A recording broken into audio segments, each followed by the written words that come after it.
Doctors association of বাংলাদেশের মহাসচিব doctor Abdus Salam বলেছেন, বিগত স্বৈরাচারী সরকার ১৭ বছর জনগণের বুকের উপর পাথর চেপে বসেছিল। জুলাই বিপ্লবের মাধ্যমে মীর মুগ্ধ সহ সকল শহীদদের রক্তের বিনিময়ে মানুষ আজ মুক্ত, সবাই কথা বলতে পারছে। তিনি আরও বলেন, বিগত আওয়ামী স্বৈরা শাসনের সময় দেশের স্বাস্থ্য ব্যবস্থাকে পুরোপুরি ধ্বংস করা হয়েছে। ডক্টরস অ্যাসোসিয়েশন অব বাংলাদেশ সে ধ্বংসপ্রাপ্ত স্বাস্থ্যসেবার উন্নয়নের কাজ করে যাচ্ছে। তিনি গতকাল রাতে ব্রাহ্মণবাড়িয়ায় শহীদ মীর মুগ্ধ স্মরণে আয়োজিত ব্যাডমিন্টন টুর্নামেন্টের ফাউন্ডেশন খেলা ও সমাপনী অনুষ্ঠানে প্রধান অতিথির বক্তব্যে এসব কথা বলেন। জুলাই বিপ্লবের পর এবং জগদ্দল পাথরের মতো চেপে বসা, বুকে চেপে বসা হাসিনা সরকারের পতনের পর আজকে প্রায় 18 বছর পর আমার মনে হয় আজকে আমরা এই বিবাড়িয়া হাসপাতালের সামনে উপস্থিত হয়েছি। এই ড্যাবের সাথে, ড্যাবের জন্ম থেকে আমি জড়িত এবং এই ড্যাবের অনুষ্ঠান করার জন্য, বিএম অনুষ্ঠান করার জন্য আমি বিএমের সম্পাদক হিসাবে অনেকবার এই বিবাড়িয়াতে এসেছি, অনুষ্ঠান করেছি, কিন্তু 18 বছর আসতে পারিনি। কেন আসতে পারিনি আপনারা জানেন।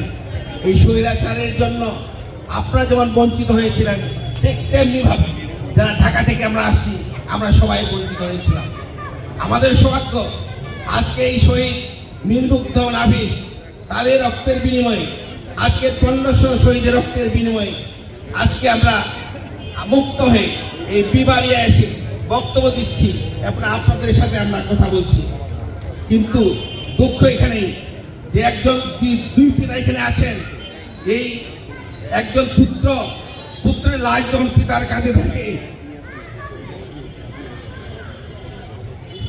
সেটির মুক্ত দুঃখ নাই। সেই দুই পিতা এখানে আছেন, তাদেরকে আমি সুযোগ আবার স্মরণ জানাচ্ছি। তাদের রক্তের বিনিময়ে আজকে এখানে আমি দাঁড়িয়ে কথা বলছি। আমি 18 বছর কথা বলতে পারিনি, আমার কোনো বন্ধু 18 বছর কথা বলতে পারে নাই।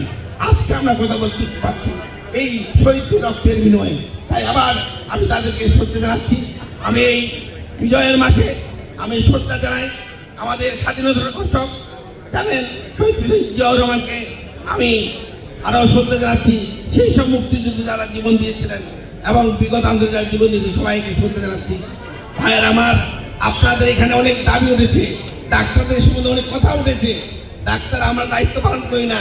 হ্যাঁ, এটা সত্যি কথা বলেছেন, আমাদের মধ্যে কিছু বিভেদ নয়, আমাদের মধ্যে কিছু দুর্বলতা আছে।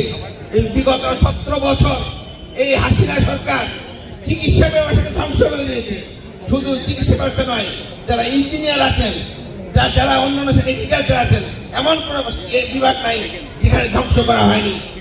শিক্ষা সব কিছু ধ্বংস করা হয়েছে। স্বাস্থ্য, আমি যে শুধু বলতে চাই এটুকুই, স্বাস্থ্য ধ্বংস করা হয়েছে সেটি কল্পনাতীত। এই বিএনপি আন্দোলনের সময়ে আমরা স্বাস্থ্য বিভাগে যে উন্নতি দেখে এসেছিলাম 17 বছরে সেটিকে ধ্বংস করা হয়েছে। আজকে আমাদের একজন এমন কোন চিকিৎসক যাকে আমরা গর্ব করব।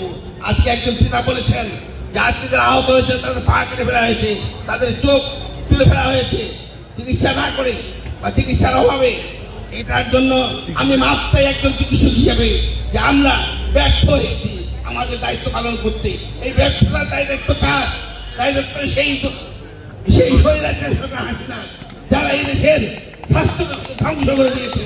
জেলা সদর হাসপাতাল আউটার চত্বরে ডক্টর অ্যাসোসিয়েশন অব ব্রাহ্মণবাড়িয়ায় আয়োজিত অনুষ্ঠানে তিনি আরও বলেন, শেখ হাসিনার পতন হলেও তার ফেলে যাওয়া দোসরেরা বিষধর সাপের চেয়েও ভয়ঙ্কর। তাই সকলকে ঐক্যবদ্ধ থেকে সকল ষড়যন্ত্র প্রতিরোধ করতে হবে। পাশাপাশি ব্রাহ্মণবাড়িয়ায় শহীদ মীর মুগ্ধের নামে একটি মেডিকেল কলেজ প্রতিষ্ঠা করতে ড্যাব কাজ করে যাবে বলে জানান। অনুষ্ঠানে ডক্টর অ্যাসোসিয়েশন অব ব্রাহ্মণবাড়িয়ার সভাপতি মকবুল হোসেন সভাপতিত্বে বিশেষ অতিথি হিসেবে ছিলেন কেন্দ্রীয় ড্যাবের যুগ্ম মহাসচিব ডাক্তার মোহাম্মদ মেহেদী হাসান, কোষাধ্যক্ষ ডাক্তার মোহাম্মদ জহিরুল ইসলাম শাকিল, জেলা সদর হাসপাতালের তত্ত্বাবধায়ক ডাক্তার রতন কুমার ঢালি, টুর্নামেন্টের আয়োজন কমিটির আহ্বায়ক ডাক্তার মোহাম্মদ আক্তার হোসেন, শহীদ মীর মুগ্ধের পিতা মীর মুস্তাফিজুর রহমান, শহীদ নাফিজের পিতা মোহাম্মদ গোলাম রহমান প্রমুখ। পরে অতিথিবৃন্দ টুর্নামেন্টে দ্বৈত ও সিঙ্গেল প্রতিদ্বন্দ্বিতায় বিজয়ীদের মাঝে পুরস্কার বিতরণ করেন। The news Bangladesh, national desk.